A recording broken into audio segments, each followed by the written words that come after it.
Welcome back to Movies Outpost. Today, we'll be diving into an action war movie titled Sisu. Enjoy the recap. In 1944, as the Second World War nears its conclusion, Finland and the Soviet Union come to an agreement known as the Moscow Armistice. This agreement states that Finland has the responsibility to remove the Nazis from Lapland. However, the Nazis, not going down without a fight, choose a devastating approach. They destroy everything in their way: roads, bridges, and even entire towns. Meanwhile, in the secluded wilderness of Lapland, we meet Atami, a former Finnish commando. He has chosen a life away from the war's chaos. Accompanied by his faithful dog and a sturdy horse, Atami's days are spent searching for gold by the river. His determination pays off when he spots a tiny glint of gold in the water. This small piece of gold confirms that he's onto something big. With newfound hope, Atami starts to dig around the area, paying no mind to the warplanes flying overhead. Although he digs several holes with no success, persistence wins. One day he discovers a large gold deposit, and his joy is overwhelming. He extracts a significant amount of gold nuggets from this find and secures them in his tent. That night he stays awake, ensuring that no one tries to steal his treasure. As dawn breaks the following day, Atami packs all his gold into a bag. With his horse and dog by his side, he sets out on a new journey. A few hours into his journey, Atami unexpectedly stumbles upon a group of Nazi soldiers commanded by General Bruno. They are a menacing sight, with a massive tank accompanying them and a truck filled with captive women. Among the soldiers is a brutish one named Wolf, who seems to be mistreating the women. As Atami rides by, he meets eyes with General Bruno, but doesn't engage with the soldiers. Wolf, feeling threatened, wants to harm Atami, but Bruno stops him, remarking that he is riding towards his doom regardless. Continuing on his journey, Atami witnesses the brutal aftermath of the Nazis' actions, encountering numerous bodies along the way. Unfazed, he keeps moving until he meets another truck carrying 4 Nazi soldiers. They command him to dismount and upon inspecting his bags, discover the gold. Their eyes gleam with greed, thinking they can claim the treasure for themselves. Sensing danger, Atami instructs his dog to flee. As one of the soldiers tries to shoot the escaping dog, the agile animal swiftly dodges the bullet. The situation escalates when one soldier tauntingly calls Atami grandpa and makes an attempt on his life. But Atami, relying on his combat skills, quickly retaliates, using his knife to deliver a fatal blow. The scene turns chaotic as the other soldiers jump into the fray. However, Atami's experience and agility prove to be an advantage, using every means available, including using the enemy's bodies as shields and improvising with a helmet as a weapon. He defends himself. As the last soldier attempts a sneak attack, Atami cleverly disarms him, turning the soldier's own weapon against him.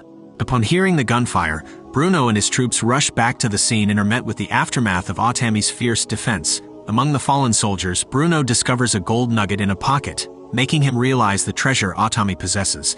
Deciding to pursue him, they soon spot Atami on the road and unleash a barrage from their tank. Riding at full speed, Atami expertly dodges the incoming fire, but his escape takes an unexpected turn when he inadvertently rides into a minefield. Believing they have Atami cornered, Bruno orders his troops to cease fire, waiting for the inevitable explosion. Much to their surprise, when a mine does detonate, Atami, although injured, survives, while his loyal horse bears the brunt of the explosion. Shaken but determined, Atami collects the scattered gold. Seeing this, Bruno, not wanting to risk his men unnecessarily, allows Atami to gather all the gold before planning his next move. When he finishes, Bruno commands his soldiers to attack, but Atami is prepared. Alongside the gold, he's picked up a rock, which he throws at another mine, causing an explosion and a smokescreen. As the Nazis unleash a hail of bullets, Atami uses his gold-panning plate to shield himself.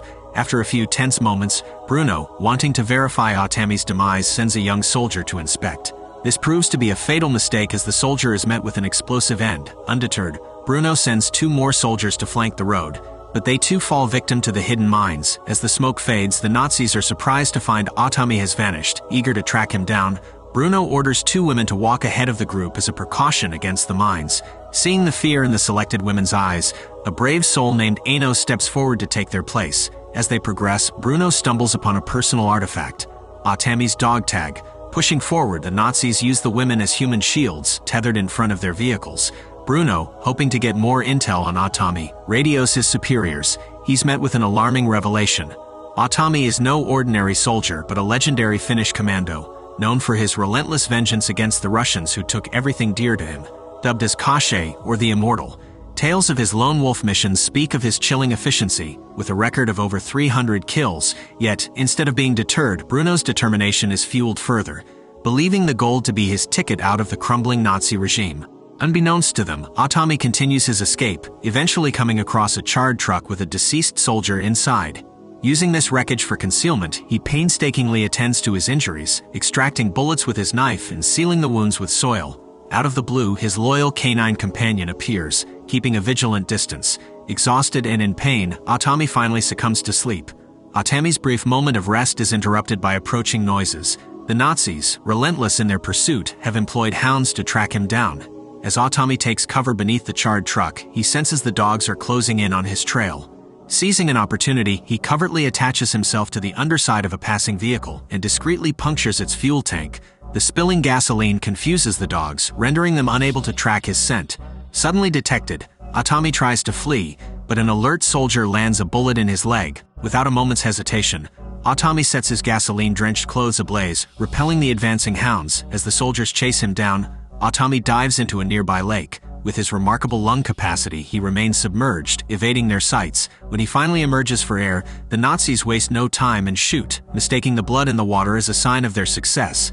Undeterred, Bruno sends 3 soldiers to retrieve the presumed dead Atami and the gold he possesses. However, the depths of the lake conceal Atami's strategic advantage. As the first soldier dives in, Atami, ever the stealthy warrior, ambushes and eliminates him. When the second soldier plunges in, he meets a similar fate. The last soldier, paralyzed by fear, tries to escape in the boat, but Wolf deems his retreat as treachery and guns him down. Using the chaos to his benefit, Atami seizes one of the lifeless bodies, employing it as a shield, evading the subsequent hail of bullets. In the midst of this escape, his faithful canine companion appears on the shore, distressed at being separated from Atami. But Bruno, ever the strategist, sees another opportunity to trap Atami with the dog. Atami, after an arduous journey, reaches the nearest town only to be met with the heart-wrenching sight of it being consumed by flames. Exhausted, he seeks refuge in a demolished gas station, attempting to catch a few moments of rest. Haunting memories of his lost family disturb his rest. Just as sleep envelops him, barks pierce the silence. He emerges, hoping to reunite with his loyal canine companion, but instead discovers a lit dynamite stick strapped to its collar. Despite Atami's quick thinking to toss the dynamite away, its explosion throws him off balance. Bruno, Wolf, and Schutz soon corner Atami. In a gesture of twisted respect, they remove their hats, acknowledging Atami's tenacity. Before departing with the gold, Bruno taunts the man, leaving a single gold nugget as a cruel memento. Bound to a sign, Atami uses the pain of nails piercing his flesh as a desperate means to stay conscious and alive, with his ever-faithful dog beside him. As dawn breaks, the noise of an aircraft disrupts the silence. The vibrations cause the sign to tilt, releasing Atami. 2 pilots emerge from the aircraft, searching for fuel. Spotting a man on the ground and the incessantly barking dog, they discuss finishing them off. In a flash of desperation, Atami overpowers one who tragically succumbs to an accidental head injury. The persistent barks draw the attention of the second pilot, who becomes Atami's next victim. Believing he's reached the end of the line, Atami buries the gold nugget. However, the faint movements of the second pilot spark a new plan. Demonstrating unmatched resilience, Atami removes the metal shards and bullets from his wounds and cauterizes them using fire, sealing them with wire and cleaning with gasoline. With renewed determination and the semi-conscious pilot in tow, Atami boards the aircraft. But in his quest for revenge and gold, Atami makes the heart-wrenching decision to leave behind his most loyal companion, the dog. The journey for the Nazis takes an unexpected turn when a crashed plane obstructs their path. As Wolf and Schutz inspect the wreckage, they find the pilot lifeless, his neck ensnared by Wolf's very own rope. Recognizing the looming threat, Bruno fully grasps the peril Atami presents. Fear grips him, and he commands a hasty retreat. In the truck, Ano chuckles, hearing the soldiers' nervous chatter. With an air of certainty, she informs them of the impossible task ahead, defeating a man who countless Russians couldn't. She describes the indomitable spirit of Atami, terming it as Sisu, a Finnish word capturing the essence of unyielding courage and sheer determination. Atami's resolve, she believes, isn't a gift of immortality, but a steely refusal to surrender. Ano predicts an inevitable end for the Nazis. Abruptly, one soldier drops dead. Panic ensues as the other is yanked out and crushed beneath the rolling tank. As Ano attempts to seize the fallen soldier's weapon, she's met with a surprise. Atami has beaten her to it. However, realizing she is not the enemy, he allows her to keep it. Atami's relentless pursuit continues. With precise agility, he climbs the truck and dispatches the driver, clearing the way for Ano to seize control of the wheel. A coordinated assault begins as she aligns the truck with the tank, allowing Atami to transition onto it. Using the dead as decoys, the women inside the truck craftily deceive the tank's crew. As the convoy progresses, Ano maneuvers the truck alongside another, where a volley of bullets from the women swiftly eliminates the unsuspecting Nazi soldiers within. The tank, sensing the impending danger, accelerates its pace. Atami, undeterred atop the speeding tank, frantically hammers its hatch with his pickaxe. In an attempt to dislodge him, the tank jolts to a halt. This gives Wolf the window he needs to confront Atami. A fierce brawl ensues between the two atop the metallic beast. The combat is intense, and both fighters tumble onto the road, momentarily separated from the retreating tank. As Atami gains the upper hand over Wolf, reinforcements appear, 2 soldiers on a motorbike. But recognizing the formidable Atami, they abandon their mission, overtaken by fear. Seizing their mode of transport, Atami accelerates in pursuit of the tank. Wolf, believing he's been spared, exhales in relief. But his reprieve is short-lived, as the armed women, eager for retribution, swiftly close in on him. Meanwhile, the tank halts, convening with a pilot owning a functional aircraft. The tight space on board poses a dilemma, as it can only accommodate one. With little hesitation, Bruno ruthlessly dispatches shots, aiming to flee with the pilot. Just as their plan is set in motion, Atami, mounted on the bike, springs into action. Though he manages to cause some damage, the plane begins its ascent. Defiant, Atami maneuvers beneath it, wielding his pickaxe. To Bruno's relief, he spots the still-moving bike, presuming he has escaped Atami's pursuit. But little does he know, Atami clings to the plane's underbelly, using his pickaxe as a grip. With unwavering resolve, Atami starts burrowing through the plane's floor. Bruno, alert and suspicious, goes to investigate the source of the noise. Upon opening the door, he's met with a relentless assault from Atami. The ensuing brawl is intense, each blow mirroring the raw determination of the combatants. Despite Atami's superior combat skills, his injuries level the playing field, giving Bruno the upper hand. In a final bout of desperation, Bruno uses a static line to batter Atami, growing increasingly frustrated by his refusal to relent. As Bruno swings the line's metal end towards him, Atami attaches it to a bomb and releases it, pulling Bruno down with it. The resultant explosion upon impact is massive, yet Atami's ordeal isn't over. The plane, now devoid of its pilot who succumbed to a stray bullet, spirals uncontrollably. Racing against time, Atami secures the precious gold and straps himself in, preparing for impact. The plane crashes into a marshy swamp with a deafening blast. Elsewhere, the scene is tense as the Finnish unit prepares for combat, the sight of the approaching German tanks spiking their adrenaline.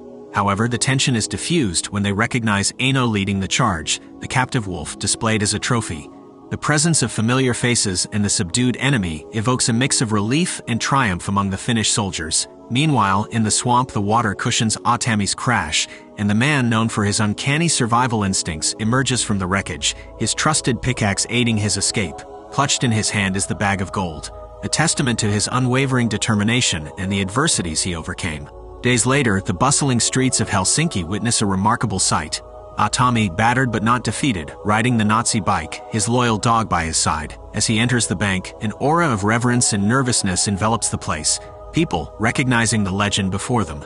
Without uttering a word, he drops the precious nuggets onto the front desk. He requests bills as they're easier to carry, given all he's been through. The end. Thanks for watching. I'm very close to hitting 100,000 subscribers, and I would greatly appreciate your support. Until the next one.